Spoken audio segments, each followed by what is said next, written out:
오늘은 레위기 같이 한번 살펴보도록 하겠습니다. 오늘은 지난번에 그 뭉등병에 관한 내용을 같이 살펴봤습니다. 레위기 11장, 12장, 13장, 14장 이렇게 지금 우리가 살펴보고 있습니다. 그래서 레위기 1장부터 27장까지 내용, 아직도 지금 시내산에서 못 가고 있습니다. 그래서 곧 이제 시내산에서 다른 데로 이동을 해야 될 텐데 아직도 몇 가지 일이 더 남았죠. 5가지 사건을 살펴봐야 하니까. 그래서 레위기 기록에 대한 내용을 살펴보고 있는데 레위기를 이렇게 한 단어, 그러니까 짧은 단어로 이렇게 한번 함축해서 그 표현할 수 있다면 어떻게 표현할 수 있을까요? 제가 이제 얻고자 하는 답이 우리 성도님들이 생각하는 답하고 다를 수도 있겠죠. 성경 전체가 이야기하는 것은 예수 그리스도에 관해서 이야기를 하는 겁니다. 예수님을 만나면 어떻게 되는가를 말하고 있습니다. 예수님을 만나지 않았을 때 모습이 어떠하고 예수님을 만난 이후에 어떠한 삶을 살게 되는가에 대한 내용이 성경의 내용입니다. 그래서 그 중심에 무엇이 있느냐 하면 그리스도의 보혈이 있습니다.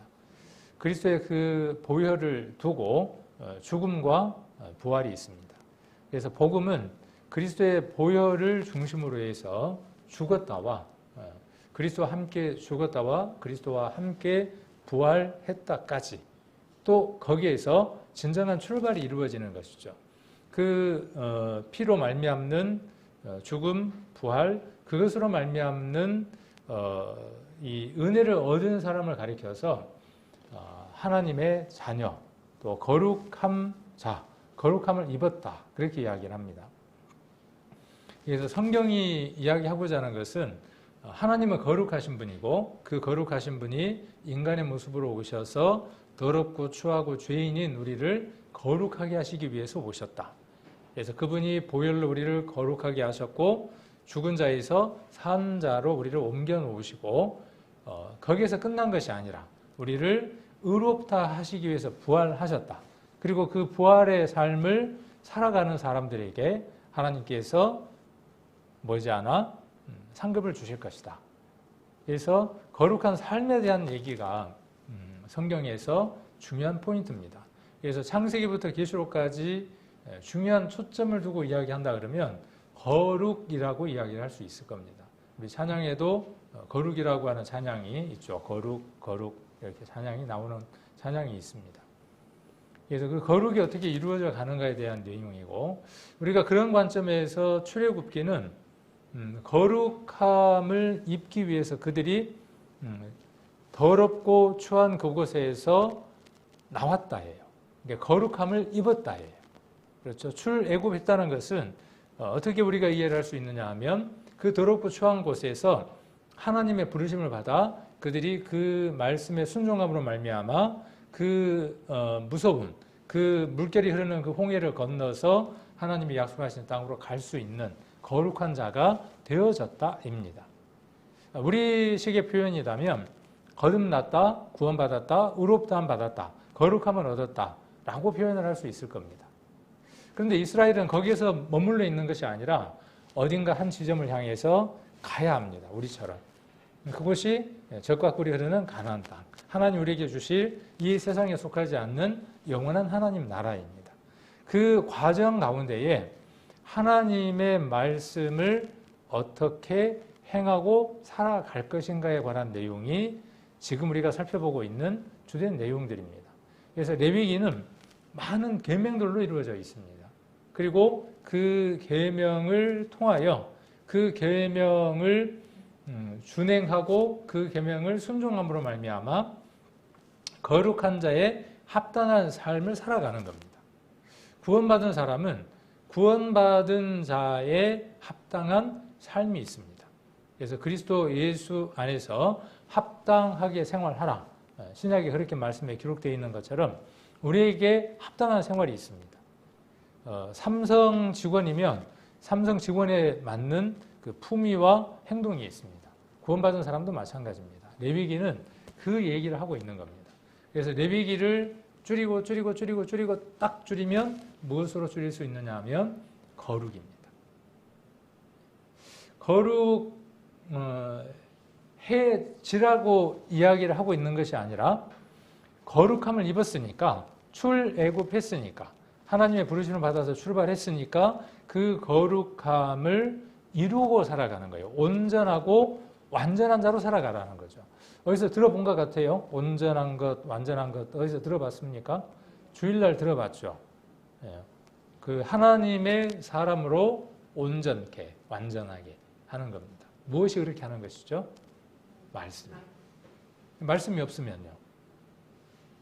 불가능이에요. 불가능이에요.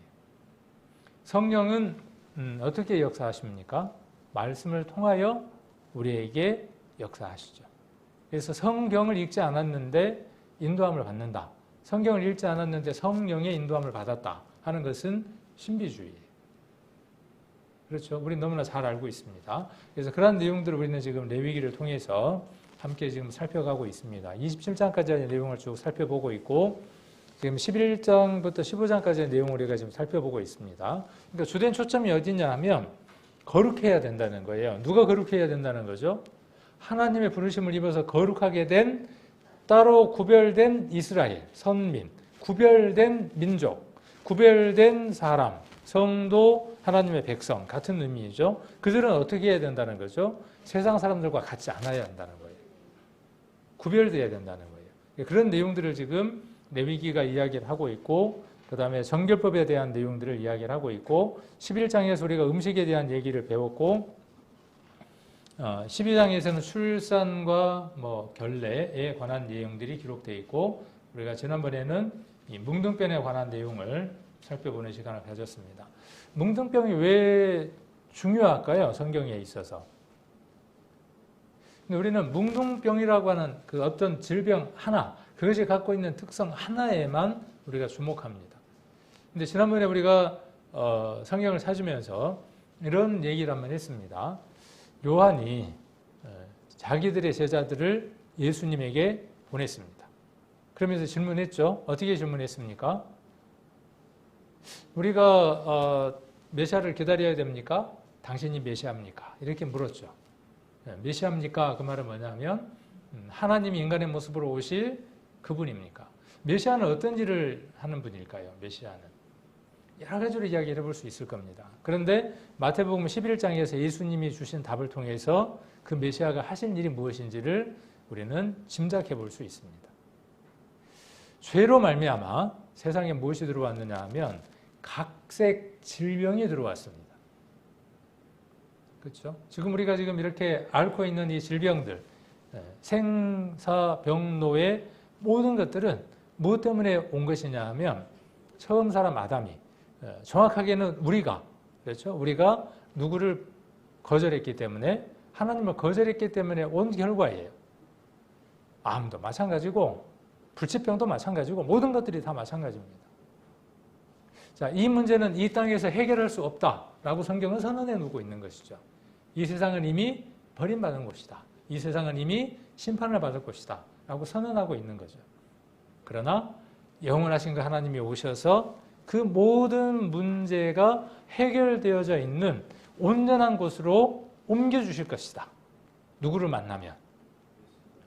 그 모든 것의 주인 되시는 그 주인을 만나면, 메시아죠. 그분을 만나면 그렇게 해주실 것이다. 그들이 누구의 소망이었을까요? 그것이 이스라엘의 소망이었어요. 그것이 우리의 소망이어야 돼요. 그것을 우리는 세상 사람들에게 전하는 겁니다. 교회 와봐. 성경 배워야 돼. 맞죠? 맞습니다. 그런데 그 얘기를 그들은 이해할 수 없어요. 정말 본질적인 문제를 가지고 들어가야 하겠죠. 아프지? 교회 오면 병이 나아? 맞아요? 교회 오면 병 낫지 않아요. 나을 수도 있어요. 그렇죠? 특별한 경우, 부정하는 것은 아니지만 특별한 경우. 그러나 성경이 완성되고 난 이후에는 그러한 일들이 있을 이유가 없기 때문에 성경은 그것에 대해서 많은 것을 부정하고 있는 걸 볼 수 있습니다. 그것보다 더 큰 것이 무엇이에요? 암을 치유받아서 20년, 30년 삶을 연장했다. 그 사람은 거기에 속는 겁니다. 몇 년만 사는 것을 기뻐하는 거죠. 30년만. 누구 만나서? 예수님 만나서. 그런데 그 예수님에게 무엇이 있다는 사실을 잊어버리는 거죠. 자기 병 낫는 그것 때문에 영원한 삶이 있다는 것을 놓쳐버리는 거예요. 안타까운 거죠. 속고 있는 거예요. 속고 있는 거예요. 사단은 그렇게 속이는 겁니다. 그 모든 것을 가진 그분, 마태복음 11장 한번 보겠습니다. 그래서 예수님은 이렇게 답을 하시는 겁니다. 이렇게 답을 하시죠. 5절에 소경이 본다. 소경이 본다. 소경이 볼 수 있어요? 없어요? 없어요. 누구만 하실 수 있는 일이에요. 예수님만, 하나님만 하실 수 있는 일이에요. 왜 소경이 되어졌을까요? 그렇게 묻습니다. 소경이 되어진 것이 누구의 죄입니까? 그렇게 물었죠. 누구에게? 예수님에게. 우리는 그 답을 명확하게 알고 있죠. 이미 제가 서두에 말씀드린 것처럼 소경이 보는 일이 생기는 겁니다. 그리고 안증뱅이가 걷습니다. 이 안증뱅이에 대한 것은 주일날 한번 제가 잠깐 말씀을 드렸죠. 그리고 안증뱅이가 걷는 겁니다. 그리고 뭉둥병이 깨끗함을 받고 기머거리가 듣고 여기 정말 불가능한 일 하나가 있죠. 죽은 자가 살아나는 겁니다. 죽은 자예요, 우리는. 살아있지만 세상 모든 사람도 마찬가지고 우리도 마찬가지입니다. 이 살아있다고 생각하는 이것이 죽어야만 하는 거죠. 그래야 온전한 것으로 사는 겁니다. 그래서 죽은 자가 살아나고 가난한 자에게 복음이 전파되는 거죠. 자, 이게 누구라는 얘기예요? 예수님 스스로가. 우회적으로 돌려서 구약에 있는 모든 것들을 집약해서 이야기를 하는 거죠. 레위기 한번 봐봐. 구약의 많은 사건들 한번 봐봐. 거기에 있었던 모든 일들의 기적 뒤에, 기적이 아니죠. 정확하게는 이적과 표적 뒤에 누가 계셨어? 하나님이 계셨지? 많은 선지자가 있었지. 많은 능력을 나타내는 자들이 있었지. 그 뒤에 그 모든 일들 속에 누가 계셨어? 하나님을 입고 그들이 그 일을 했어. 그 일을 하시는 분이 내가 그이고 그가 지금 너희들 눈앞에 있다라고 이야기를 하는 것이죠. 이것은 복음이라는 것이에요. 이것이 복음이라는 거예요. 그러니까 뭉둥병이 낫는 것 거기에 속으면 안 되는 거죠. 그러니까 우리가 신약을 읽을 때에 뭉둥병자가 나음을 입었다. 혹은 안진뱅이가 일어섰다. 기머거리가 들었다. 소경이 보았다. 그러니까 우리는 어떤 희망을 갖느냐 하면 주변에 있는 사람들이 그렇게 되기를 간절히 원하는 마음으로 누구를 믿으려고 하느냐 하면 예수님 믿으려고 한다는 것이죠. 또 그렇게 믿으라고 선포하죠. 그러나 정답은 그것이 아니다는 것이죠. 그래서 오늘 레위기 13장 3절 지난번에 우리가 한번 봤지만 제사장이 하는 일이 무엇이냐 그 말이에요. 제사장이. 뭉둥병을 진찰하는 일을 했고 그 다음 진단하는 일을 했죠. 이 진단이라고 하는 것은 무엇이냐 하면 부정하다, 정하다 하는 걸 정하는 것이죠. 그래서 환자를 살펴서 병의 상태를 판단하는 일이 진단이다 그랬고 진찰은 살펴보는 거죠. 제사장, 구약시대 때의 그 제사장. 그리고 지금은 우리가 그 제사장의 일을 행하고 있는 거죠.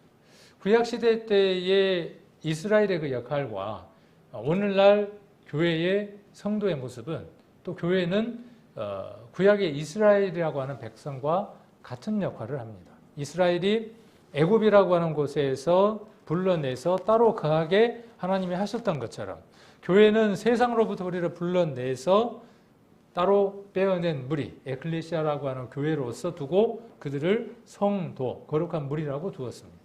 같습니다. 흐름이 같은 걸 볼 수 있습니다. 그들에게 제사장이 있었고 구원받은 교회 안에는 똑같이 제사장이 있습니다. 우리가 할 일이 어떤 일들일까요? 교회에서 야, 저거 뭉둥병 걸린 것 같아. 저거 지금 피부병이네. 저거 대머리네. 저거 지금 문제가 있네. 그 일을 하라는 거예요. 아니면 세상을 두고 그 세상에 있는 세상 사람들의 그 문제를 진찰하고 진단하라는 얘기겠죠.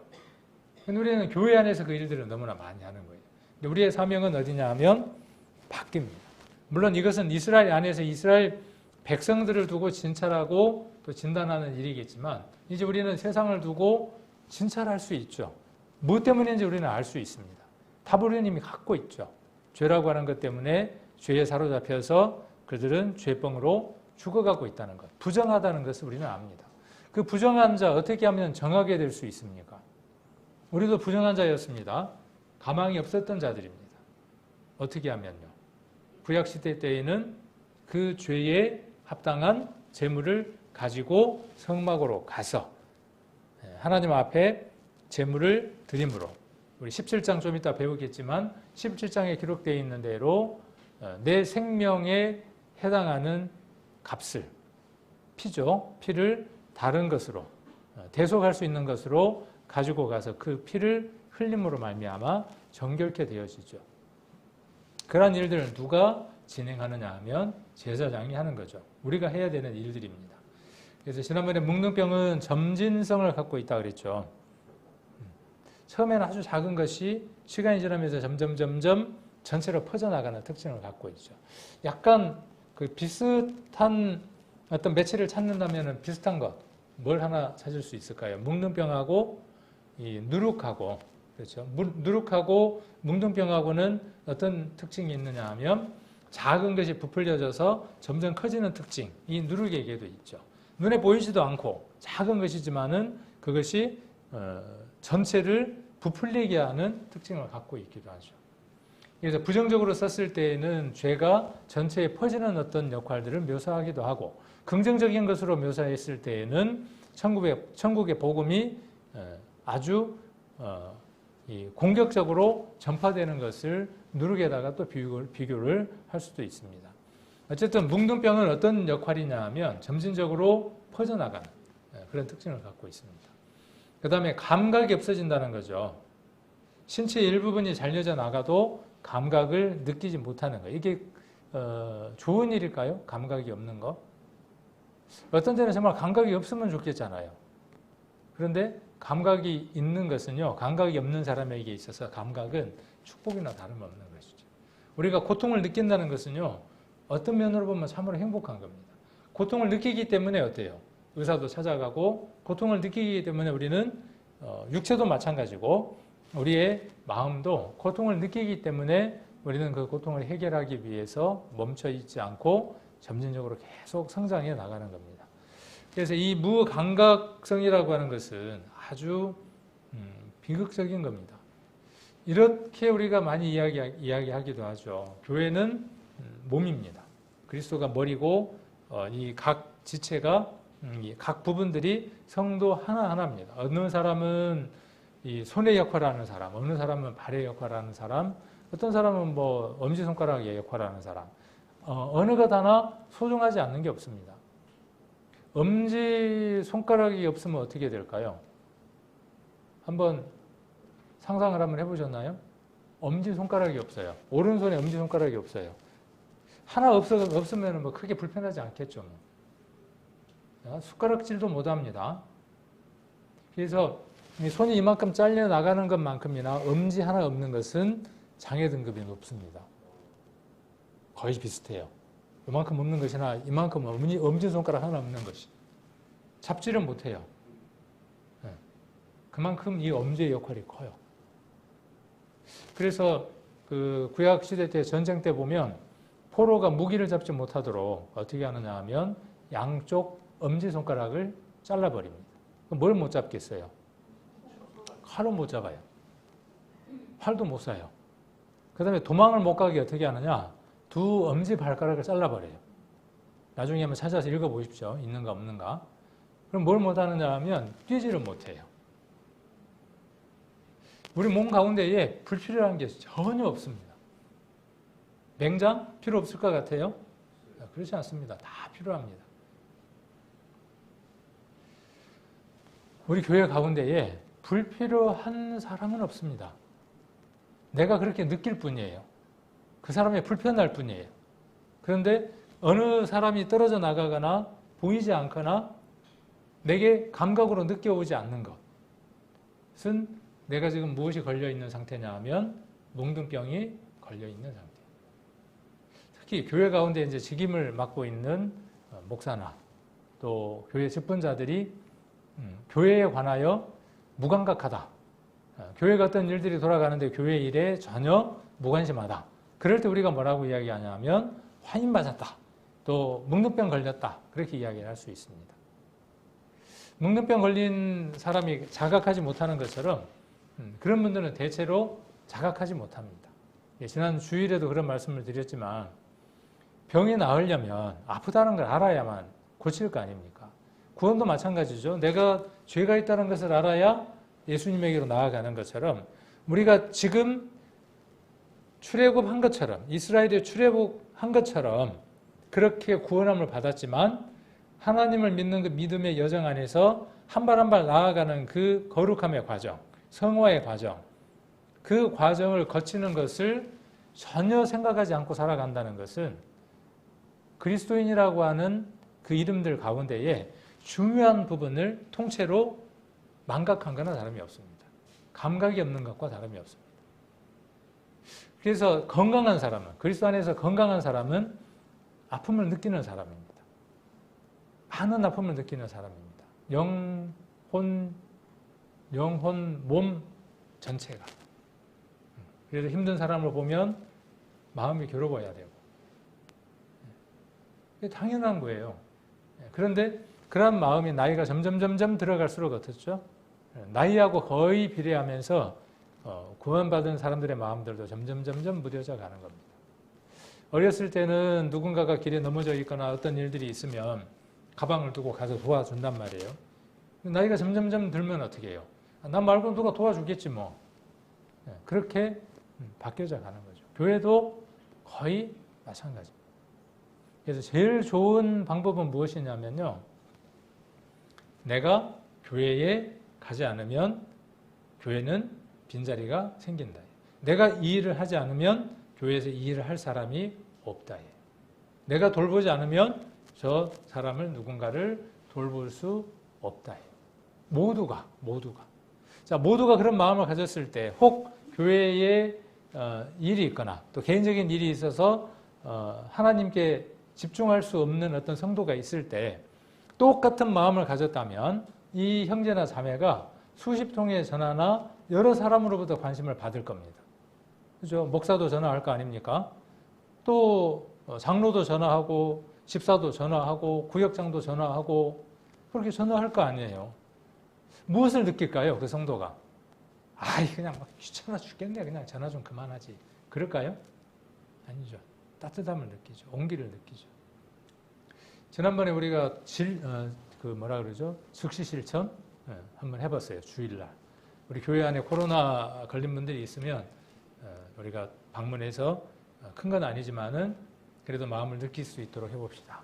그래서 우리 주일날 두 가정을 찾아갔어요. 벤또 도시락, 벤또만 그러면 안 되고 도시락을 준비를 해서 도토리는 아니고 하여튼 준비를 해서 전화를 해서 집에 들어갈 수는 없으니까 내려오세요 하고 이렇게 전해드렸어요. 제가 전해드린 건 아닌데 저보고 고맙다고 전화가 왔더라고요. 근데 할 데가 저밖에 없잖아요. 그래서 제가 이제 대신 오늘 뭐 하는 거죠? 우리 성도님들에게 대신 전하는 거죠. 그것이 그 물질들이 우리 성도님들의 마음들이 그곳에 전달된 거잖아요. 함께 그 시간에 가지는 않았지만 실은 함께 간 거나 다름이 없는 것이에요. 그런 일들이 있을 때 그 성도들의 마음들이 어떻게 했어요?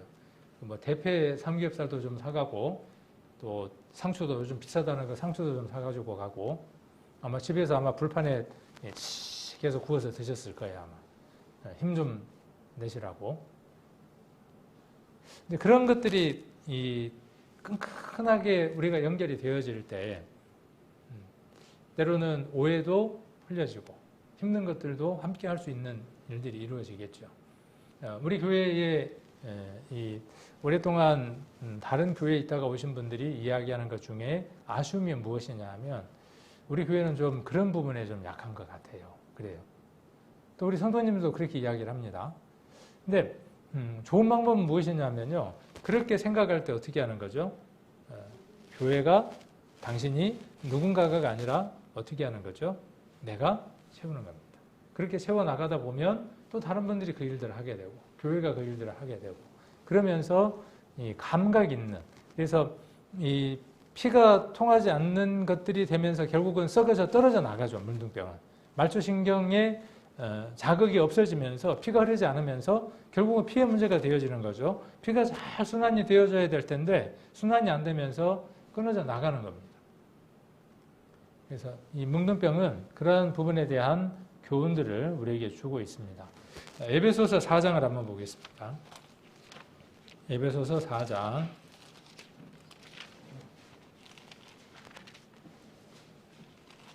17절입니다. 에베소서 4장 17절. 그러므로 에베소서 314페이지. 그러므로 내가 이것을 말하며 주 안에서 증거하노니 이제부터는 이방인이 그 마음에 허망한 것으로 행함 같이 너희는 행하지 말라. 그러니까 그리스도인들도 어떻게 행할 수 있음을 간접적으로 말하고 있는 것이죠. 이방인이 마음에 허망한 것을 품고 행하는 것처럼 그렇게 행할 수 있는 가능성이 구원받은 그리스도인들에게도 있음을 이야기하고 있는 겁니다. 18절 저희 총명이 어두워지고 누가 그렇다는 거예요? 구원받은 성도가 이방인처럼 그 마음에 허망한 게 들어와요. 허망한 것. 허망한 게 뭔지 아시죠? 그게 들어와요. 그리고 어떻게 합니까? 그걸 행해. 그렇게 살아가는 것은 어떤 것이냐 하면 총명이 어두워져 있는 상태예요. 어두워지고 저희 가운데 있는 무지함과 저희 마음이 굳어짐으로 그랬어요. 마음이 굳어짐으로 말미암아 하나님의 생명에서 떠나 있도다. 저희가 감각 없는 자 돼요. 저희가 감각 없는 자. 이 감각 없는 자가 어떤 자예요? 지금 어디에 나와 있는? 구약에 나와 있는. 자, 이 사람은 무엇이 필요해요? 진찰이 필요한 자예요. 교회 오면 우리는 이 말씀들을 통해서 우리 자신을 어떻게 하는 거죠? 진찰해 보는 겁니다. 스스로가 어떻게 보는 겁니까? 진찰해 보는 거예요. 내가 지금 무딘 곳이 있는가를 진찰해 보는 거죠. 그리고 어떻게 하는 거죠? 진단해야 되는 거예요. 부정하네? 부정하면 어떻게 해야 돼요? 내가 정할 수 있는 길을 찾아야 하는 거죠. 자, 떠나 있고 감각 없는 자 되어 자신을 방탕에 방임하여 모든 더러운 것을 욕심으로 행하되.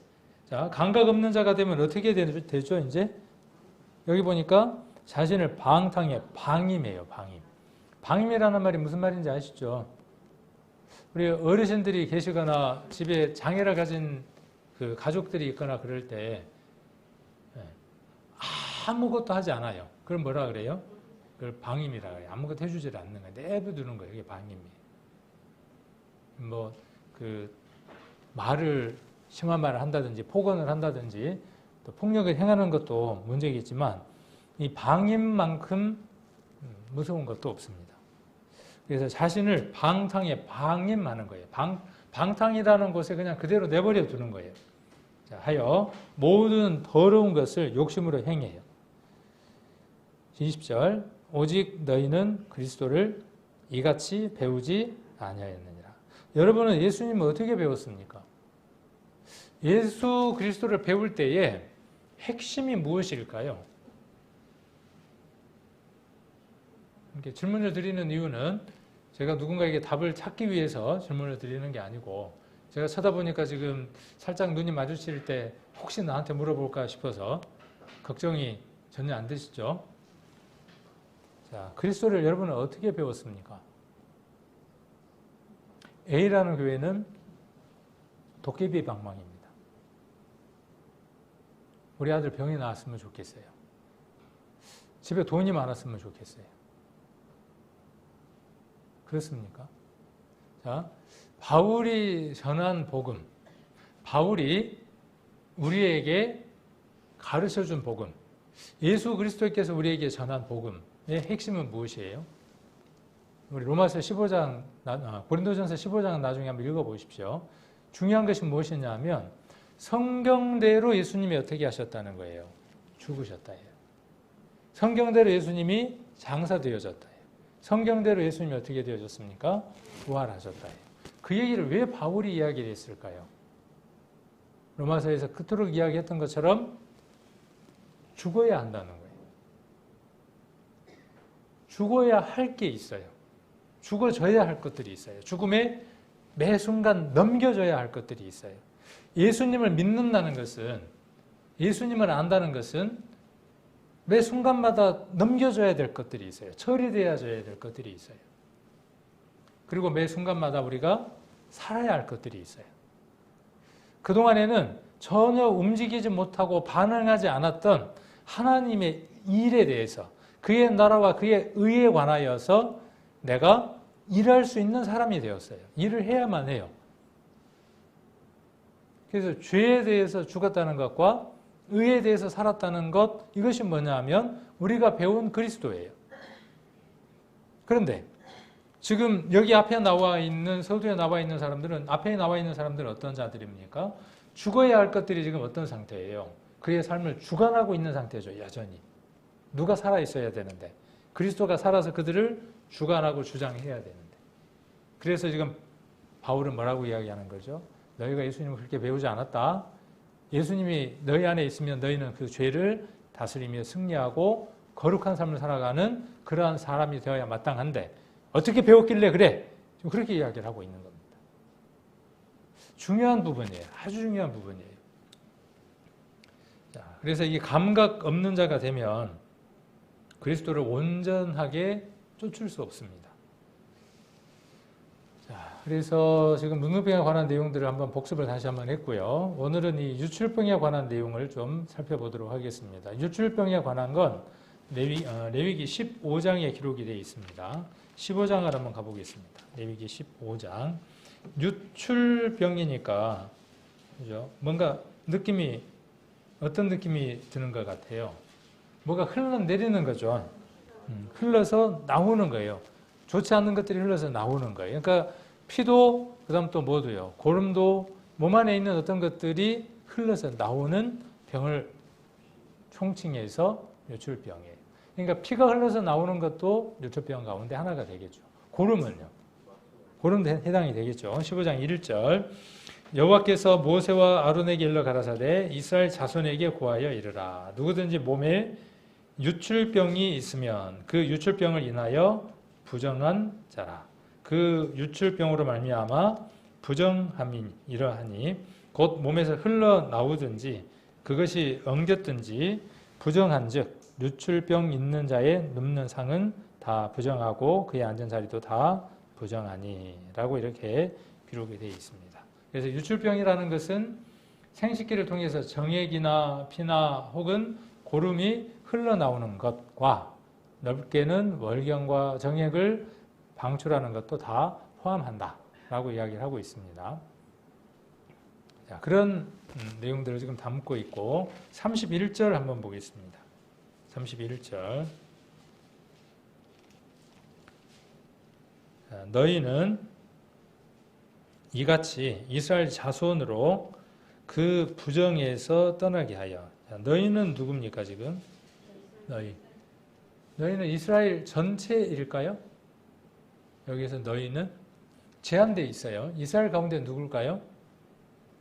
하나님 앞에 제사장의 직임을 해야 하는 제한된 사람들을 이야기를 하는 겁니다. 너희는 그랬으니까. 너희는 이와 같이 이스라엘 자손으로 그랬죠. 그러니까 이스라엘 자손과 너희는 같지 않는 거예요. 구별되어 있는 겁니다. 지금. 그러니까 누군가가 그 일을 하는 사람을 이야기를 하는 거예요. 그 부정에서 떠나게 하여.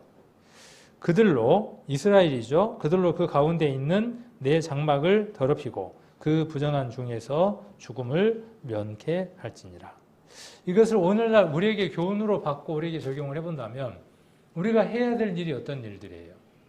우리가 해야 할 일들이 어떤 일들이냐 하면 부정에서 떠나게 하는 것이 우리가 해야 될 일들이에요.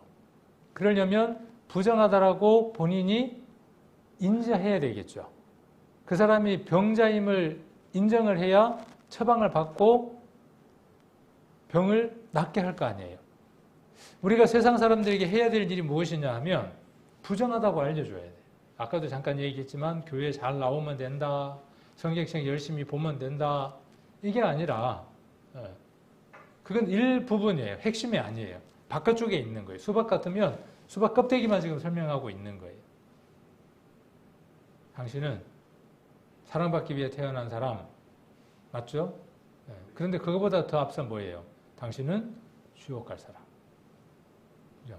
당신이 구원받지 못하면 사랑받기 위해서 태어난 사람이 아니라 지옥 갈 운명에 처해 있다는 거예요.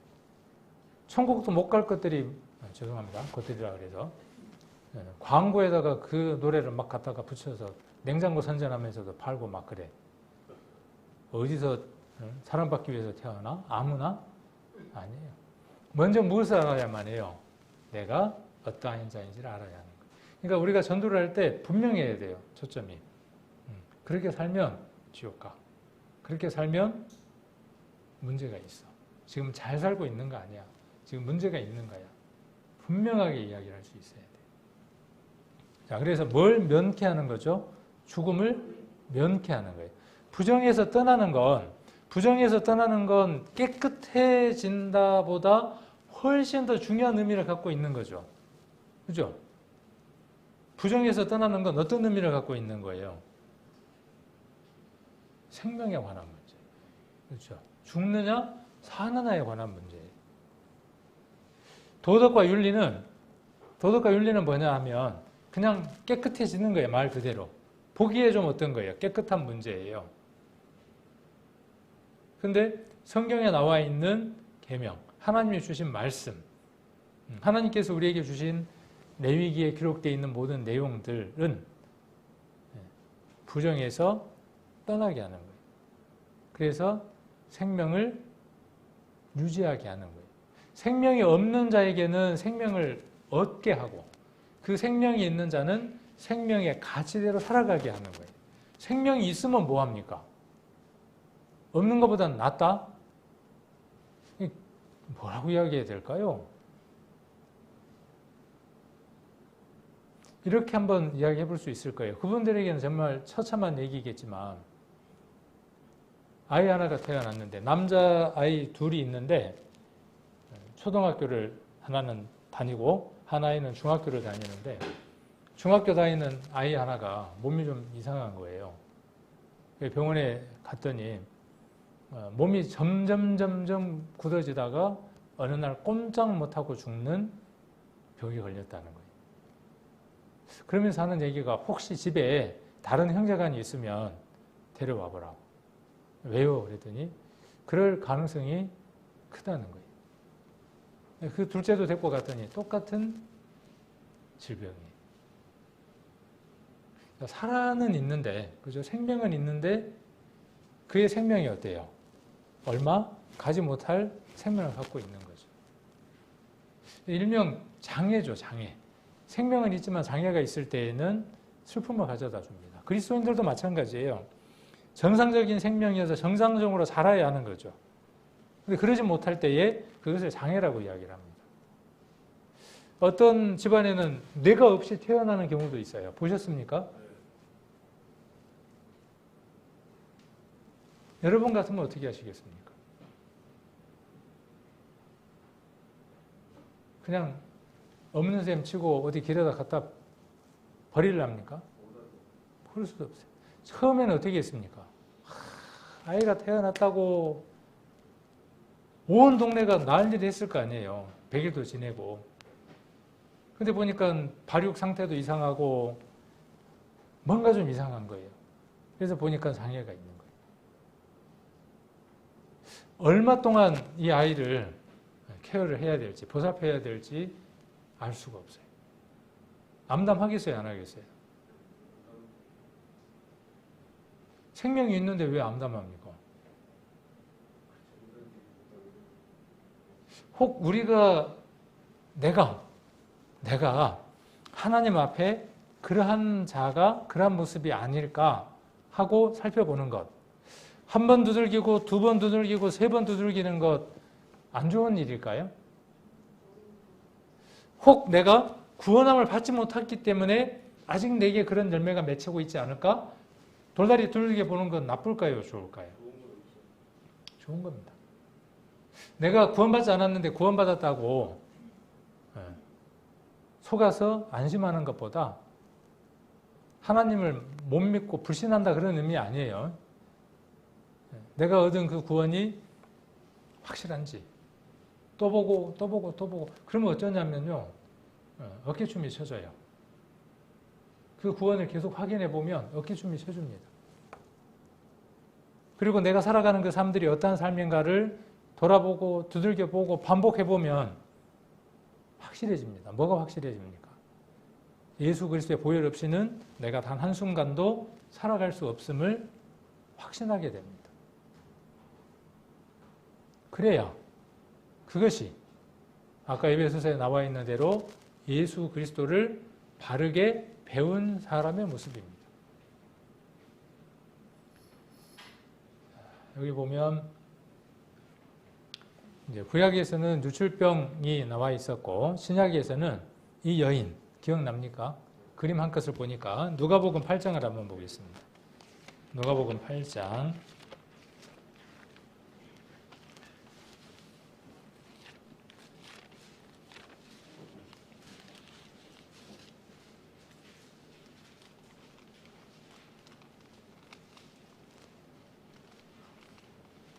8장 한번 보시면 43절 한번 보겠습니다. 이 사건은 그 회당장의 딸이 죽었죠. 그 일 사이에 죽어갈 사이에 지금 중간에 어떤 에피소드 하나가 지금 끼워져 있는 일이에요. 그러니까 의도적으로 끼워 넣은 겁니다. 성경은 되게 재밌게 구성이 되어 있어요. 그러니까 뭔 얘기를 쭉 하다가 중간에 이 얘기가 갑자기 삽입이 된 얘기예요. 누가 지금 막 깔딱깔딱 죽어 넘어가려고 하는데 외동딸이 죽어가려고 하는데 그 사이에 갑자기 한 사건 하나가 딱 삽입이 됐어요. 왜 그랬는지 한번 풀어보는 건 여러분의 숙제고 그래서 성경은 연구는 끝이 없어요. 그리고 그렇게 연구를 하면 그 안에 분명히 의미 있는 것들이 우리가 교훈 얻을 것들이 많이 있습니다. 자, 그래서 이 12회를 43절 이에 12회를 혈류증으로 앓은 자 중에 아무에게도 고침을 받지 못하던 여자가 아무에게도 고침을 못 받았어요. 44절 예수의 뒤로 와서 그 옷가에 손을 대니 혈류증이 즉시 그쳤더라. 예수께서 가라사대 내게 손을 댄 자가 누구냐 하시니 다 아니라 할 때에 베드로가 가로되 주여 무리가 옹이하여 미나이다. 예수께서 가라사대 내게 손을 댄 자가 있도다. 이는 내게서 능력이 나간 줄 알미로다 하신대. 여자가 스스로 숨기지 못할 줄을 알고 떨며 나와 엎드려 그 손댄 연고와 곧 그 나은 것을 모든 사람 앞에서 고하니 예수께서 이르시되 따라 내 믿음이 너를 구원하였으니 평안히 가라 하시더라. 47절에 어떤 얘기를 했는지는 자세히는 안 나오죠. 근데 아마 긴 얘기를 했을 거예요. 우리가 여기에서 많은 그 풍부한 상상력을 한번 동원해 볼 수 있겠죠. 많은 것들을 한번 상상을 해볼 수 있을 겁니다. 그 여인의 한설인 얼마나 그 고생을 했던가에 대한 많은 얘기들이 지금 한 구절 속에 함축되어 있습니다. 자, 예수님께서 뭐라고 말씀하시느냐 하면 내 믿음이 너를 구원했다. 평안히 가라. 그렇게 말씀을 하십니다. 그러니까 믿음이 무엇을 낫게 하기도 하느냐 하면 믿음이 무엇을 해결하느냐 하면 누구도 해결하지 못했던 그 일을 해결하는 거죠. 누가요? 아까 우리 마태복음 11장에서 이야기했던 것처럼 모든 것의 주인 되시는 그 하나님께서 인간의 모습으로 오신 그 구세주 그분은 무엇을 하실 수 있는 분이에요. 믿음으로 그에게 나아가기만 하면 모든 문제를 해결하실 수 있는 분. 모든 문제라 그러니까 또 갑자기 빚도 해결이 되는가 보다 또 이렇게 생각하시는데 그보다 더 큰 것들이에요. 빚 아무것도 아니에요. 사는 날 동안의 잠깐의 불편함이에요. 그리고 성실하게 일하고 꾸준히 일하면 엉뚱한 데다가 마음 두지 않으면 모으고 살아갈 수 있는 것이 또 세상의 이치이기도 해요. 엉뚱하게 뭐 투자한다든지 뭐 한다든지 팔랑귀가 돼갖고 뭐 한다든지 그래서 생기는 일들이 대부분 많습니다. 알뜰살뜰 이렇게 모아서 살면 어때요? 뭐 그 나라 부자는 못 돼도 옛날 얘기대로 동네 부자는 되면서 살아가는 겁니다. 그런 걸 해결하기 위해서 예수님이 오신 것이 아니라 이런 가장 근원적인 문제, 죄에 관한 문제. 이 여인은 그것이 어디에서 기인되어 있는지를 아는 사람. 이 문제는 누구만 해결하실 수 있는 분. 저분, 하나님 인간의 모습으로 오신 저분만 해결하실 수 있는 분이에요. 유출병은 몸 안에 있는 그 피들이 몸 안에서 흘러내려가 버리는 것들이죠.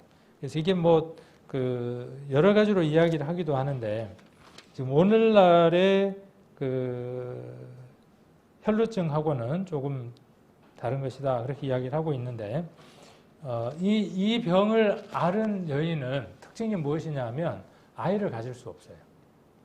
아이를 가질 수 없는 특징이 있습니다. 우리가 정상적으로 그 생리를 해야만 그 아이를 가질 수 있죠.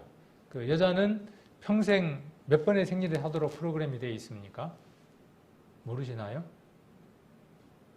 본인들이 그걸 모르시는가? 430번. 그 일이 끝나면 어떻게 돼요? 근데 더 이상의 기능을 못하는 폐경기로 들어가는 겁니다. 이제 폐경. 더 이상 그걸 하지 않는, 아이를 가질 수 없는 그 시기로 지나가는 겁니다. 자, 그래서 피가 흘러내린다는 것. 여자에게서 이 질병이 있다는 것은 무엇이냐면 생산을 할 수 없다는 거예요. 아이를 낳을 수 없다는 거예요. 그리스도인들에게 있어서 만일 이런 병들이 있다. 그리스도의 피가 우리에게서 그쳐지지 않고 해결되어지지 않고 채워지지 않는다. 그냥 흘러내려가 버렸다. 그러면 어때요? 새로운 생명을 탄생을 시킬 수 없는 거죠.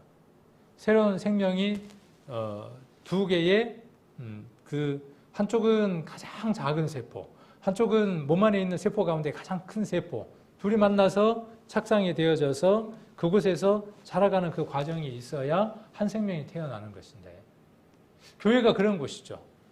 교회가 그런 곳입니다. 그래서 이곳에서 새로운 생명이 날마다 이렇게 자라가야 될 텐데, 정상적인 역할을 하지 못하고 매번 그 피들이 멈추지 않고 흐르는 일들이 계속 지속된다면, 예수님의 피가 우리에게 능력이 되지 못하고 그냥 흘러내려가 버린다면 문제가 되어지겠죠. 그래서 어쩌면 이런 유출병들은 또 그런 부분들을 교훈으로 우리가 한번 생각해 볼 수 있을 겁니다. 그래서 유출병을 구약에서 해결하는 방법은 이러이러하다 하고 지금 15장 또 이렇게 지금 기록하고 있는 거죠. 그래서 옷을 빨고 물로 몸을 씻는 겁니다. 옷을 빨고 물로 씻고 정결하게 되는 그 규례들이 있는 거죠. 자, 구약에서 옷을 빨고 몸을 씻었던 행위를 우리가 신약에서 우리가 한번 이것들을 교훈으로 받는다 그러면 회개라고 한번 생각을 해볼 수 있을 겁니다. 회개라는 말 많이 들었죠. 회개라는 말은 뉘우침 맞습니까? 잘못했다고 아주 철저하게 반성하는 것. 회개는 내 죄가 얼만큼 많은가를 온전하게 깨닫는 것. 맞아요?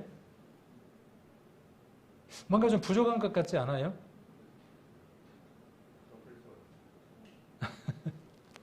맞아요. 그 부분도 맞아요. 그런데 회개에 있어서 가장 중요한 초점은 무엇이냐면요. 방향의 전환입니다. 사상과 그의 가치와 그의 삶에 대한 방향이 전환되지 않으면 회개가 아닙니다. 회개가 없는 구원은 구원이 아니다라고 이야기할 때 그 회개는 우리가 지금 이야기하는 저 사람은 죄를 철저하게 못 깨달은 것 같아. 그래서 구원 못 받는 것 같아. 그렇게 이야기들을 하기도 합니다. 맞아요. 근데 그거보다 더 근본적인 문제는 뭐냐 하면 그가 돌아설 마음이 없는 거예요. 반성하고 뉘우치긴 했는데 거기로부터 떠날 생각이 없는 거예요. 예수님이 많은 병자들을 낫게 하시고 그렇게 말씀하시죠. 가서 다시는 죄를 범치 말라. 그 다시는 죄를 범치 말라고 하는 말 안에 어떤 의미들이 들어있느냐 하면 그 환경과 형편으로부터 떠나라는 말이 들어있습니다. 상녀가 회개했어요. 내가 몸을 팔아서 돈을 벌어서 먹고 삽니다. 정말 잘못했습니다. 내가 지옥 가도 마땅합니다. 그래서 철저하게 죄를 깨달았단 말이에요. 근데 오늘도 돈이 필요하니까 어떻게 해요? 또 그 일을 해요. 회개했습니까? 혹 구원받은 우리 성도들 안에 그런 마음으로 구원받았다고 이야기하는 사람들도 있어요. 깨닫는 것으로 구원이라고 오해하는 분들도 있습니다. 그래서 회개라는 말은 옛 생각과 옛 질서에서 살던 습관을 씻어버리고 새 질서 속으로 들어가는 거예요. 그래서 주님께 온전하게 돌아가는 겁니다. 우리 선도 집회 때 많이 이야기하던 것처럼 버스를 바꿔 타는 거예요.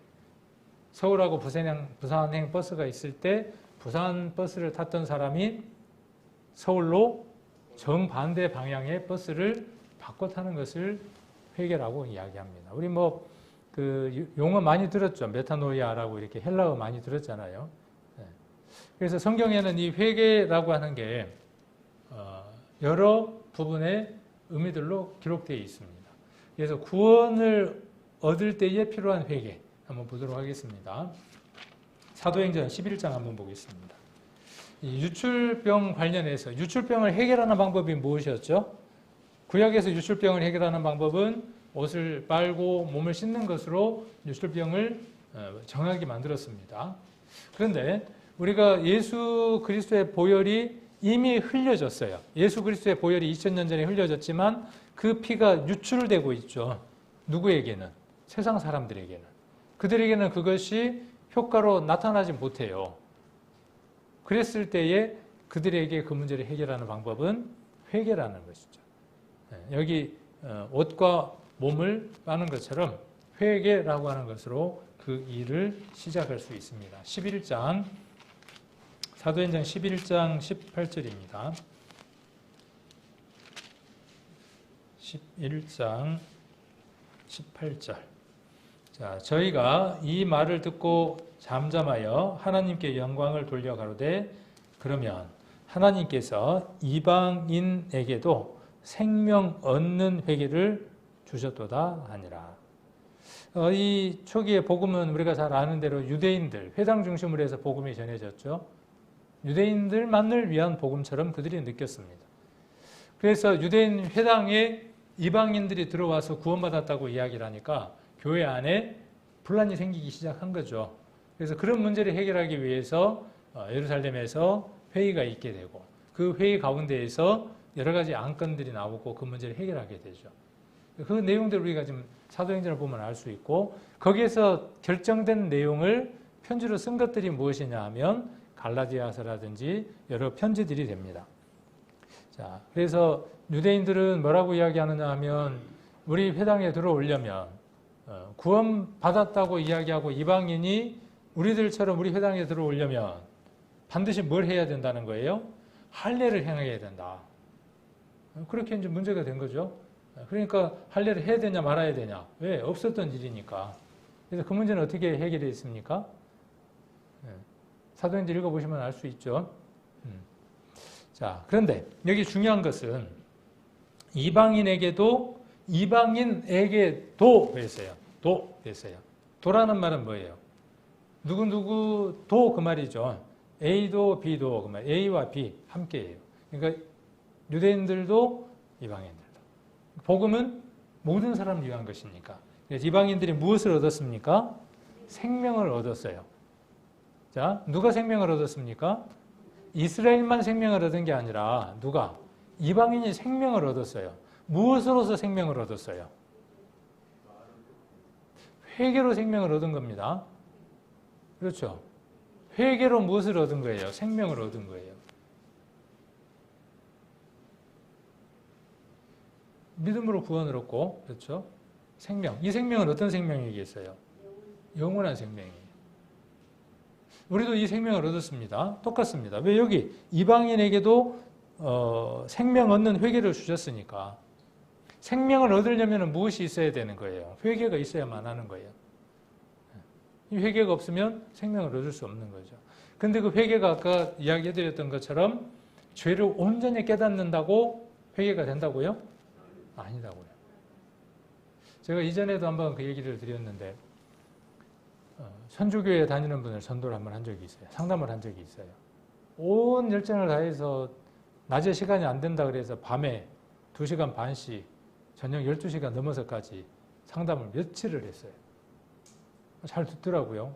그런 게 있어요. 하나님이 성경을 읽으면서도 내가 하나님이 있는지 없는지 가물가물했는데 이번에 내가 하나님을 확실히 알게 됐다는 거예요. 들을 때마다 막 눈이 동그래지는 거예요. 이 사람 이번에 구원 받겠구나 막. 얼마나 막 신이 났겠어요. 또 죄 이야기를 하니까 뭐라 그러냐면 맞대, 자기가 죄인이래. 제가요, 술을 마시면 떡이 들 때까지 마십니다. 그저 간혹 가다 보면 전봇대 한쪽 다리 들고 있는 사람 있잖아요. 그 사람이 저거든요, 회사면서. 집에 가서 제가 장롱문 열고 거기가 화장실인 줄 알고 소변도 본 적도 있어요, 막 해가면서. 제가 그런 얘기를 어디서 들었겠습니까? 그분한테 들었어요. 집에 가서 거기가 안방 화장실인 줄 알고 농문을 열고 거기다 소변을 봤대. 그럴 정도로 술을 마시면 제가 마십니다. 그래요. 그거 잘못된 거네요. 맞습니다. 잘못됐습니다. 그래서 속아서 복음을 이야기를 했어요. 그리고 뭐라고 제가 물었냐 하면 앞으로 이 예수님이 당신에게 무엇인가를 명령하면 그 명령대로 순종하고 사실랍니까? 그래야죠. 술 끊어야 되는데요. 얼굴색이 확 바뀌더라고요. 여자하고 이렇게 막 그 술집에서 놀았던 얘기도 막 하면서 제가 그랬던 사람입니다. 하하하 막 웃으면서 그래서 하더라고요. 그건 좀 어렵겠는데요. 술 여자는요. 이게 맞아요? 틀려요? 아니에요. 근데 우리도 어느 면에서 그런 면들이 분명히 남겨져 있다면 뭔가가 한번 생각을 해봐야 될 문제가 있어요. 이건 내가 순종하고요. 이건 아직 덜 됐거든요. 좀 기다려 보세요. 조건이 있으면 안 되죠. 무조건이어야 되죠. 무조건. 아까 우리가 에베소서에 읽었던 그 말씀들이죠. 이전에 이방인들이 어떻게 행했던 대로 우리가 살았어요. 회개는 무엇이냐면 나는 그 길로 두 번 다시는 걷지 않겠습니다라고 선언한 사람이 누구냐 하면 우리입니다. 그래서 참 고민스러워요. 제가 저 이야기를 할 때 어떻게 잘 풀어가야 그 한 시간을 듣고 들은 분들이 자신의 모든 삶을 뒤로 할 만큼 그렇게 말씀을 전할 수 있을까? 참 고민이에요. 그게 밥갈입니다. 그게. 그래야 거기가 옥토가 돼서 무엇이 떨어지는 거죠? 복음이 떨어지고 누구를 붙드는 거예요? 그리스도를 붙드는 겁니다. 하나님 우리를 붙드시잖아요. 우리는 그렇게 이야기합니다. 우리가 그분을 붙들 필요가 없다고 이야기를 합니다. 그분이 나를 꽉 붙들고 있으니까 내가 그분을 붙들 필요가 없어요. 그렇게 이야기를 합니다. 그렇지 않습니다. 그분만큼이나 내가 그분을 더 굳게 붙들어야 합니다. 그분은 나를 놓으실 분이 아닙니다. 아무도 그분의 손에서 우리를 빼앗을 자가 없습니다. 그러나 우리는 그럴 자가 있는 것만큼이나 어떻게 해야 돼요? 그분을 간절히 붙들고 매달려서 살아야만 합니다. 그런데 괜찮은데 괜찮을 거야 대충 이렇게 살다가 보면 아니라는 거죠. 자, 그래서 속죄와 아까 그 회개에 대한 얘기였고 또 한 군데를 더 보도록 하겠습니다. 고린도 후서 7장도 잘 알고 계실 텐데 고린도 후서 7장도 한번 보겠습니다. 고린도 후서 7장 10절.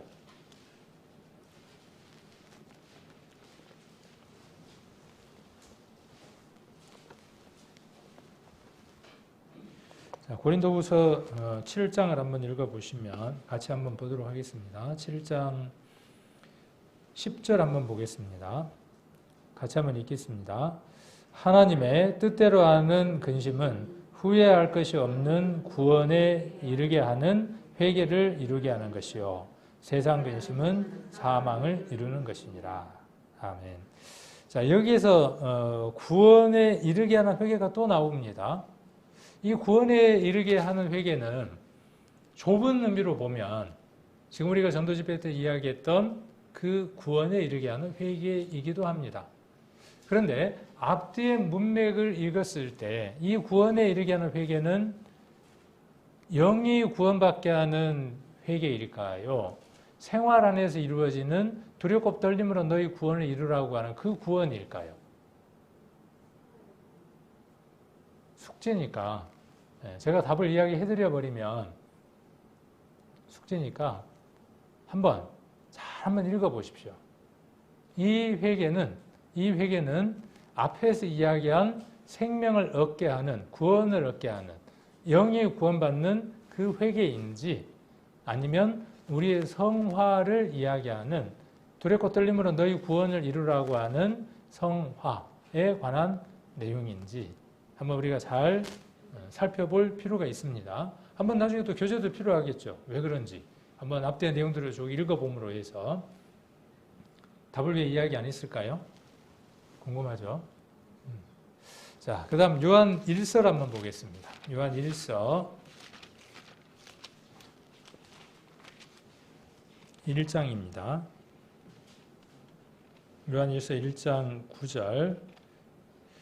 자, 만일 우리가 우리 죄를 자백하면 저는 미쁘시고 의로우사 우리 죄를 사하시며 모든 불의에서 우리를 깨끗게 하실 것이요. 만일 우리가 범죄하지 아니하였다 하면 하나님을 거짓말하는 자로 만드는 것이니 또한 그의 말씀이 우리 속에 있지 아니하니라.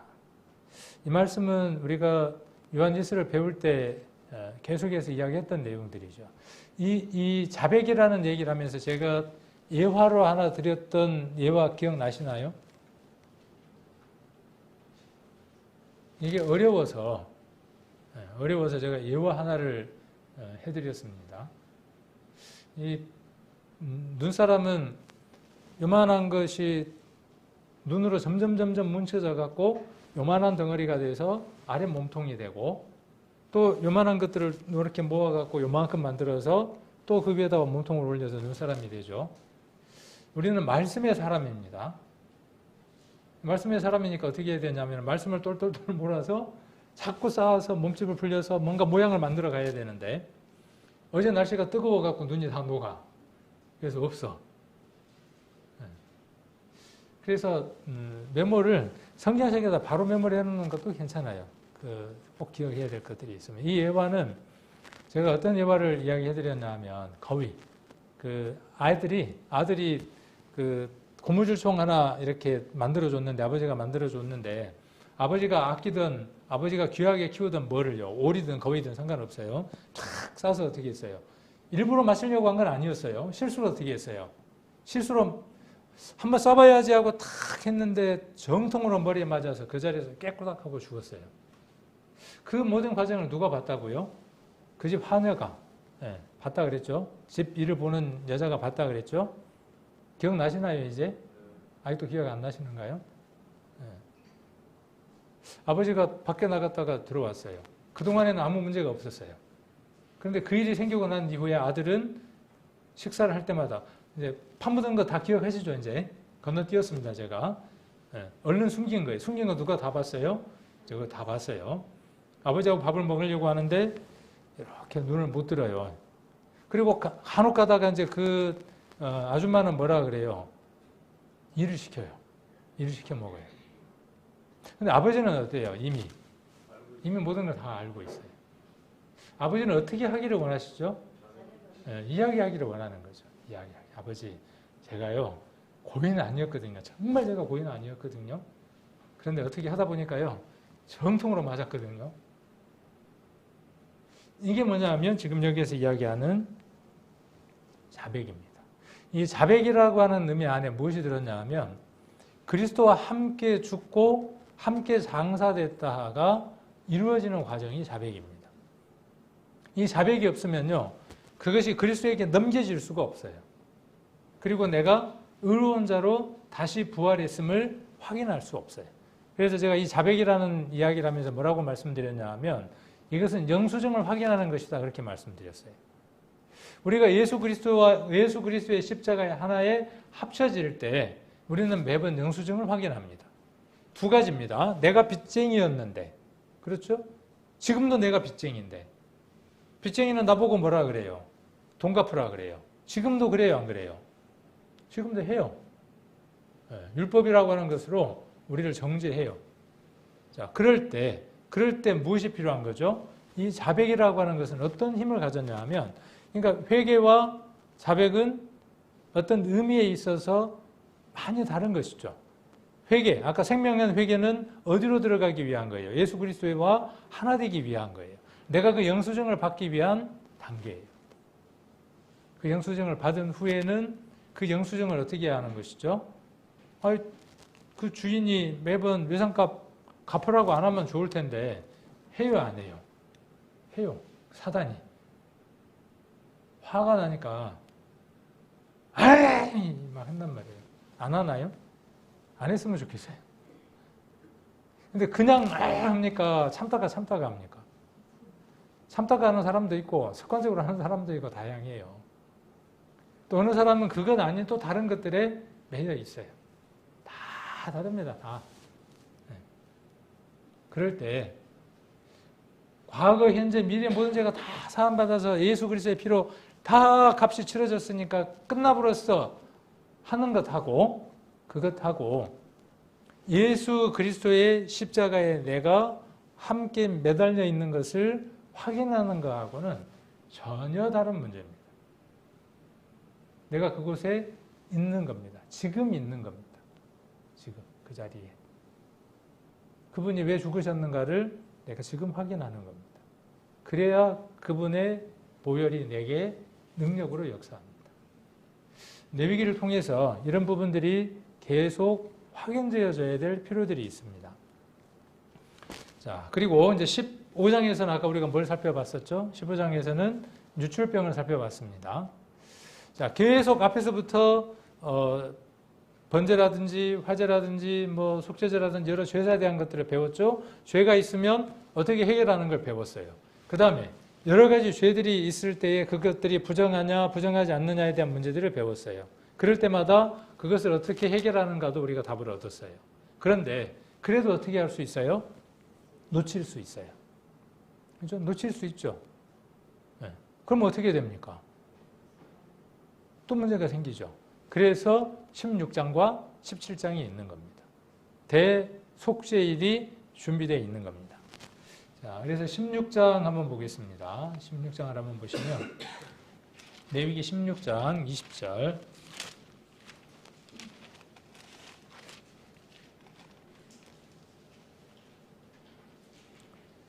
16장 20절 한번 보시면 그 지성소와 회막과 단을 위하여 속죄하기를 마친 후에 산 염소를 드리며 아론은 두 손으로 산 염소, 살아있는 염소, 산 염소, 들 염소, 산의 염소의 머리에 안수하여 이스라엘 자손의 모든 불의와 그 범한 모든 죄를 고하고 그 죄를 염소의 머리에 두어 미리 정한 사람에게 맡겨 광야로 보낼지니 염소가 그들의 모든 불의를 지고 무인지경에 이르거든 그는 그 염소를 광야에 놓을지니라.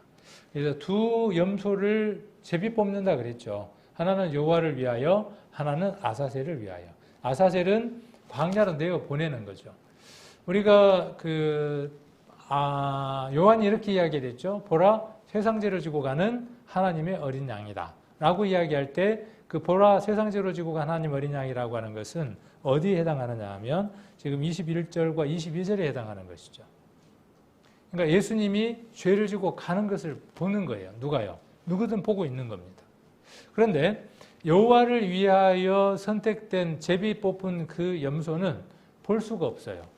어디에서 이루어지는 일이죠? 대속죄일 7월 10일 날 성막 안에서, 그렇죠? 성막 안에서 이루어지는 일이에요. 이스라엘 12지파가 각각 자리를 하고 그 모든 일들을 보고는 있지만 볼 수 없어요. 그런데 무엇 할 수 있느냐 하면 들을 수는 있어요. 그래서 복음을 듣는다 그랬죠? 복음은 듣는 겁니다. 또 하나, 복음은 보는 거예요. 그렇죠? 아닌가요? 복음은 듣는 겁니다. 소리니까 듣는 겁니다. 그 다음 또 복음은 보는 겁니다. 그죠? 보라, 세상죄를 지고 간 하나님 어린 양이라 그랬으니까. 그래서 그 둘이 어디에서 이루어지느냐 하면 7월 10일 날 속죄일 날 이루어지는 겁니다. 그래서 한 염소, 한 양은 어떻게 하느냐 하면 어디에서? 지성소 안에서 잡습니다. 그리고 1년에 한 번 어디로 들어가죠? 휘장을 지나서 지성소 위에다가 그 피를 뿌립니다. 대제사장은 밖으로 나올 때에 완전한 옷을 입습니다. 우리가 지난번에 제사장 옷을 배웠죠. 머리에 여호와께 성결 그 다음에 뭐 고의를 입고 속옷을 입고 뭐 형패를 붙이고 기억나시죠? 완전 무장을 하고 그 다음 뭐가 있습니까? 석류와 방울이 있습니다. 옷 끝에는. 그래서 걸을 때마다 뭐가 납니까? 소리가 납니다. 그가 지성소 안에 들어갈 때에는 휘장 안으로 들어갈 때에는 세마포 옷만 입고 들어갑니다. 그 일을 행할 때에는 소리가 막 납니다. 그런데 어디로 들어갈 때에는 그가 어디로 들어갈 때에는 지성소 안에 들어갈 때에는 아무 소리도 나지 않습니다. 그리고 그 모든 일들이 끝나고 나왔어요. 그가 살아 있으면 어떤 소리가 나기 시작할까요? 이 얘기를 지난번에 누가 이야기해 주셨냐 하면 오전사님이 이야기해 주셨어요. 예수님이 부활하셨다는 무엇에 해당하느냐 하면 대제사장이 지성소에서 나와 소리를 내고 달랑거리며 다닌다. 그러니까 그들은 무엇을 듣는 거예요. 언제부터 듣는 거죠? 양을 염소를 잡는 그때부터 어때요? 온갖 귀를 다 동원해서 그 안에 일어나는 일을 듣는 겁니다. 모든 상상을 다 동원해서 그것들이 어떻게 죽어가는가를 머릿속으로 그리면서 그것들을 듣는 겁니다. 자, 그리고 그 일들이 끝나고 대제사장의 방울소리가 나면 그들은 어떻게 믿는다고요? 하나님이 우리의 죄의 값을 다 받으셨다. 그 모든 일을 진행하는 대제사장이 살아있으므로 우리는 죄의 값이 치러진 것을 믿는다예요. 예수님이 부활하셨으므로 어때요? 우리는 의로운 사람이 되어졌다라고 믿는 것과 같은 것이죠. 자, 그리고 남아있는 아까 그 염소, 아사셀, 그는 어떻게 하는 거죠? 다 보는 데서. 이제 밖이에요. 성막 밖이에요. 밖에서 어떻게 하느냐 하면 안수합니다. 이스라엘 온 민족이 하나님 앞에 거룩함을 향해서 열심히 달려왔습니다. 죄의 값들을 치르기 위해서 발버둥을 쳤습니다. 그러함에도 불구하고 우리에게 미처 인지하지 못하고 해결하지 못한 많은 부분들도 남겨져 있습니다. 이것들이 하나님 앞에 부정한 것이므로 정하게 되기를 원합니다라고 하고 거기에 안수하는 겁니다. 얘는 죽여요, 안 죽여요? 얘는 안 죽입니다. 한 사람에 의해서 광야로 내어 버려집니다. 예수 그리스도께서 그러셨죠. 그리고 아무도 없는 곳에 가면 그 염소를 양을 놓습니다. 어떻게 될까요? 들짐승이나 낭떠러지로 떨어져서 죽겠죠. 그들의 모든 죄를 가지고 죽음을 당하는 거죠. 그들은 보는 거예요. 와, 눈으로 보는 겁니다. 자기들의 죄가 그 양이나 염소에게 안수되어져서 자기 죄가 하나씩 하나씩 멀어지는 것을 보는 겁니다. 여러분은 예수 그리스도의 복음을 들으셔야 하고 예수 그리스도의 복음을 보셔야 합니다. 여러분 삶들 가운데에서. 여러분의 죄가 그에게 안수되어졌고 전가되어져서 지금입니다. 지금 나를 괴롭히고 있고 나를 사로잡고 있는 그 모든 것들이 그에게 안수되어져서 그가 그 모든 것들을 가지고 광야 끝으로 가셨다는 것을 보셔야 하고 그분께서 우리의 모든 죄를 다 지시고 피 흘리시고 대제사장의 모습 우리 통해서 그가 부활했다고 하는 것을 믿음으로 말미암아 우리가 힘을 얻어야 한다는 거죠. 죽음 이후에 그 부활이 없으면요 힘이 없습니다. 죄만 잔뜩 많이 생각하면요 눌려서 힘이 없어요. 그렇죠. 나 같은 죄인이 나 같은 놈이 그러면 답이 없습니다. 그러나 그분이 나의 모든 것을 다 갚으셨다고 하는 그 용기가 생기면 힘이 납니다. 17장도 한번 보겠습니다. 17장 11절 잘 아시는 말씀이죠. 육체의 생명은 피에 있습니다. 내가 이 피를 너희에게 주어 단에 뿌려 너희의 생명을 위하여 속하게 하였나니 생명이 피에 있으므로 피가 죄를 속하느니라. 14절 모든 생명은 그 피가 생명과 일체라. 그죠? 피가 곧 생명이라는 겁니다. 그러므로 내가 이스라엘 자손에게 이르기를 너희는 어느 육체의 피든지 먹지 말라 하셨나니 모든 육체의 생명은 그 피인즉 물을 피를 먹는 자는 끊쳐지리라. 그래서 피를 우리의 생명 대신, 그렇죠? 여기 생물의 피가 생명과 일체라 그랬으니까 우리도 생명이 피에 있고 짐승도 생명이 피에 있으므로 그 짐승의 생명을, 그죠? 그 짐승의 생명을 누구 생명으로? 내 생명의 대신으로, 그런 뜻이에요. 그래서 그 피가 죄를 속한다, 이렇게 기록하고 있습니다. 자, 그리고 18장, 20장까지의 내용들은 부도덕한 성에 관한 내용들을 담고 있습니다. 18장 30절 한번 봅니다. 30절 중간중간만 한번 우리가 보도록 하겠습니다. 18장 30절 그러므로 너희는 내 명령을 지키고 너 있기 전에 행하던 가증한 풍습을 하나라도 쫓음으로 스스로 더럽히지 말라. 나는 너희 하나님 여호와니라. 이 말씀과 맥이 되는 말씀을 제가 오늘 읽었습니다. 신약에서 이것과 같은 맥이 되는 걸 읽었어요. 어디였죠? 에베소서 4장 17절이었죠. 그렇죠? 이방인의 허망한 것이라고 우리가 읽었습니다. 똑같습니다. 가나안에 들어갔을 때에 그들의 풍습을 쫓지 마라 하는 것이 이스라엘에게 정해진 명령이었어요. 우리에게도 동일해요. 우리는 어디에서부터 거룩함을 입었습니까? 세상으로부터 거룩함을 입었어요. 그랬으니까 이제 우리가 어떠한 삶을 살아야 됩니까? 세상과 다른 삶을 살아야 돼요. 여기 그 얘기를 하는 거죠. 가증한 풍습을 하나라도 쫓지 말라는 거예요.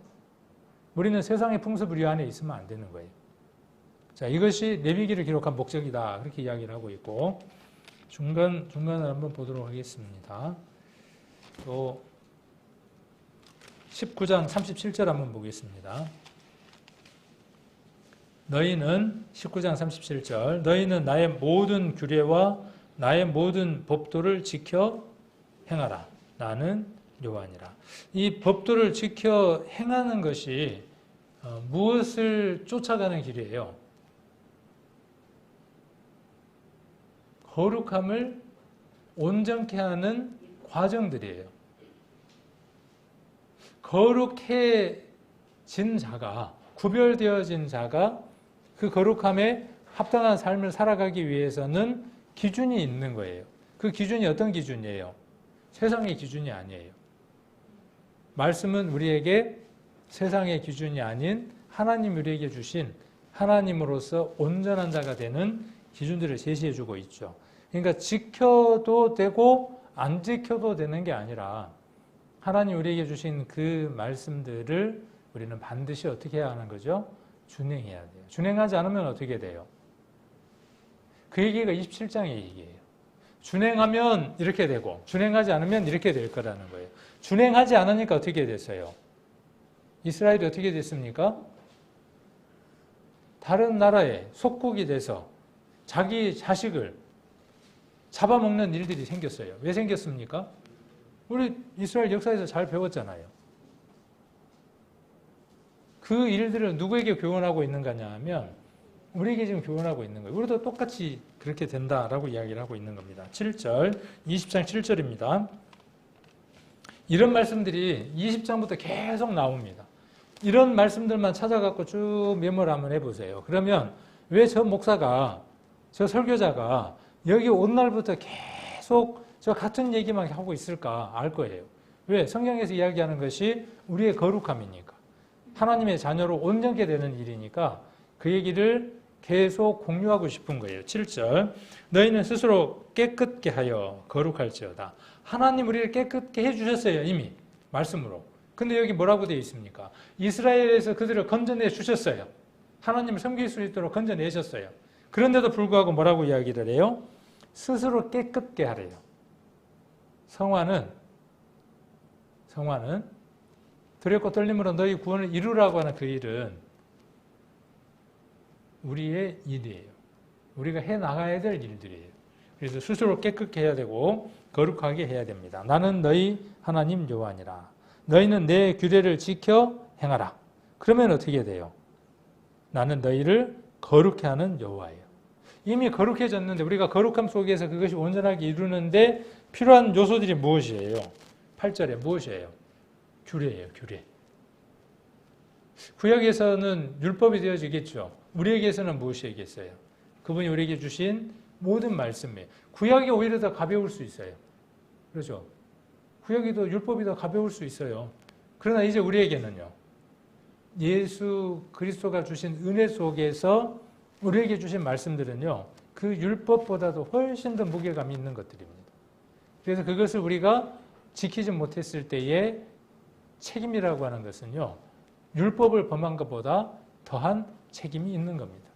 그 피해 값을 흘러내리게 하는 그 값은 무엇으로도 갚을 수 없을 겁니다. 또 중간중간에 그런 말씀들이 계속 나오는데요. 21장 8절도 한번 보겠습니다.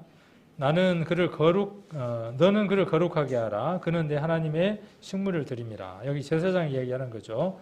너는 그를 거룩히 여기라. 나 여호와 너희를 거룩하게 하는 너는 그를 거룩하게 하라. 그는 내 하나님의 식물을 드림이니라. 너는 그를 거룩히 여기라. 그죠? 너는 누굽니까? 이스라엘 백성들이 되겠죠. 너는 그를 거룩히 여기고 우리가 되겠죠. 여기 식물을 드리는 자가 있죠. 제사장이 되겠죠. 그는 거룩해야 돼요. 나는 여호와 너희를 거룩하게 하는 자는 거룩함이니라. 하나님 거룩한 분이다. 그렇게 말씀하셨고 우리가 거룩하기를 원하시는 분입니다.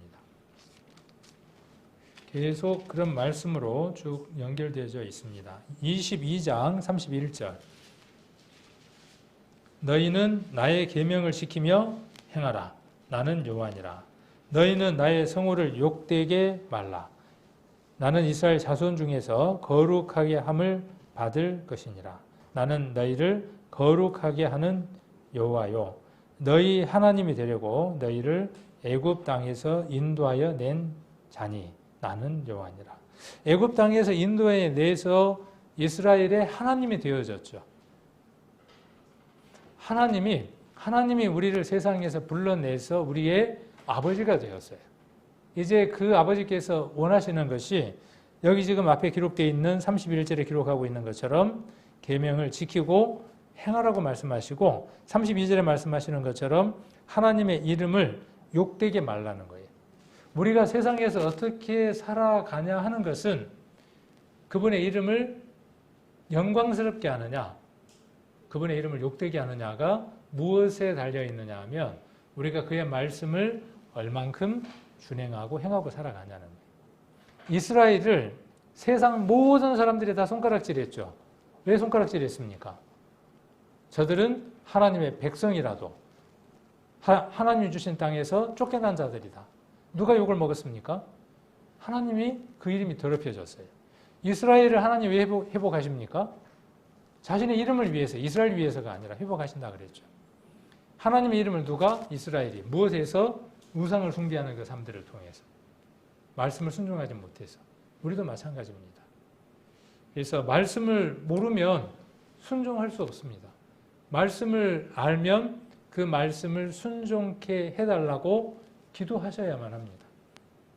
그럴 때 우리에게 순종의 힘이 있고 그 순종을 통해서 우리 삶들 가운데에 여기 기록되어 있는 것처럼 하나님과 교제하는 일이 이루어집니다. 그래서 레위기는 두 부분으로 나눠지는 겁니다. 그래서 하나님께로 나아가는 길, 하나님과 교제하는 길 두 길로 나눠집니다. 다음번 우리 성경 공부할 때에는 레위기에 대한 내용을 좀 정리하고 이제 민수기로 넘어가도록 하겠습니다. 그래서 민수기를 우리 성도님들이 좀 읽어오시면 다음에 또 성경 공부하실 때 좀 도움이 될 것 같습니다. 가능하면 진도를 좀 빨리 나가고 싶은데 하다 보면 욕심이 생겨서 좀 더 디테일하게 이렇게 우리가 살펴보게 되는 것 같습니다. 그래서 이도 뭐 나쁜 건 또 아닐 것 같아요. 그래서 공부를 하실 때 좀 더 이런 부분들을 염두에 두시고 또 잘 읽으시고 보시면 훨씬 도움이 될 것 같습니다.